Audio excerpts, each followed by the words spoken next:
was reading last night on the New York Times website.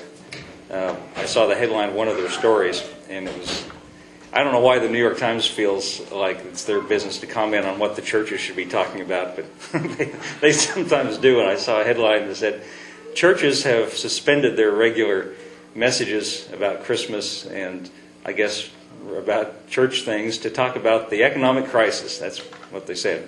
And so since the New York Times telling us what we should talk about, I thought I would take that opportunity to read you something I got in the mail this last week from Andrew Wommack. I don't know how many of you know who Andrew Wommack is. He's on television some, and he's got a ministry in Colorado. And we've been partners with his ministry for many years and get his newsletter. First of all, in this that he sent out, I got this just last week, and he gives some quotes from some news stories. Now, let me just read these to you. This first one is from U.S. News and World Report.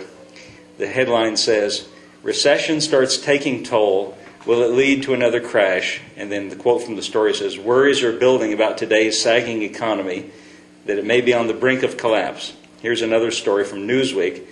"Running short of cash" is the headline. And then the quote is, "The United States and its allies scramble to head off a global financial disaster. Finance ministers from the United States, Britain, France, Japan, and West Germany met last week in Frankfurt to find a way to avert a global economic collapse." And now then Andrew Wommack comments on this, and he says, "It may surprise you to learn that these two quotes were from November 1974 and December 1982, respectively.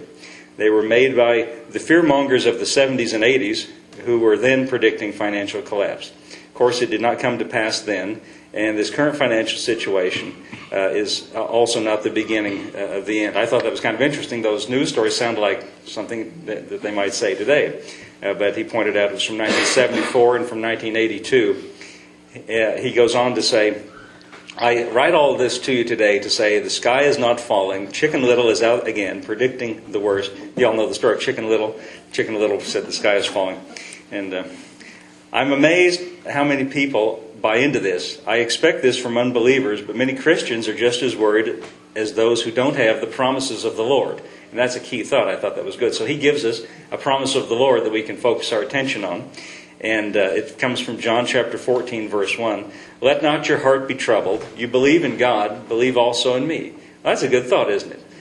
Jesus, evidently, I think we can take it that Jesus knows what he's talking about. And when Jesus says, "Let not your heart be troubled," I think you can count on that. When he says, "Let not your heart be troubled," that's coming from someone authoritative. And he says, "You believe in God, believe also in me."